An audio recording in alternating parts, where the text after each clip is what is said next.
What we're looking at is a pretty common situation that we find in hot mix asphalt plants.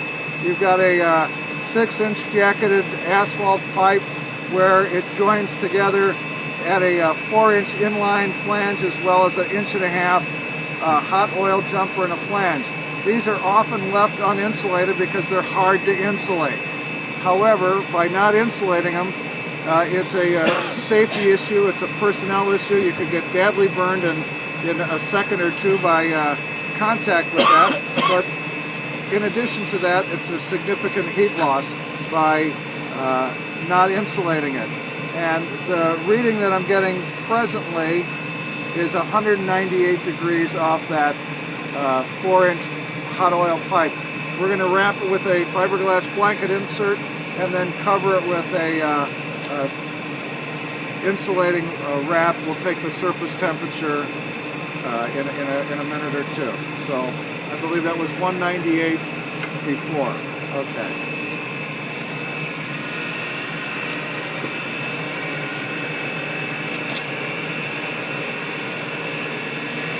And what Dashi's installing right now is a 1/2 inch thick heavy density mat insulation, which is covered with a water and weather resistant silicone coated glass cloth. It is cut to length. It can fit any size inline flange. It can also be used on hard to insulate items such as valves, flanges, pumps, basket strainers. It's pretty much a universal product. It's easily installed. It's quite efficient. It stops approximately 85% of the heat loss. And what I like about it is it's easily installed. It took probably less than 3 or 4 minutes.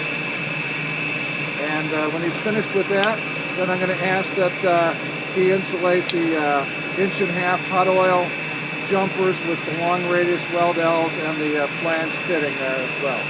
How much would I do now here? Okay, all right. 79.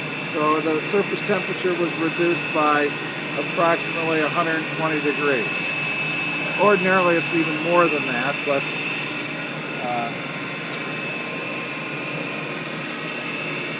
okay, 70. So it reduces. Yeah. Okay. Now this one might be a little hotter. Yeah. This will be a little more significant here. Okay. If you'll notice, the surface temperature which I'm getting on the hot oil jumper is approximately 268 degrees. That's about, it varies, but it's approximately 255 to 260 degrees. And once that's insulated, we'll take another reading.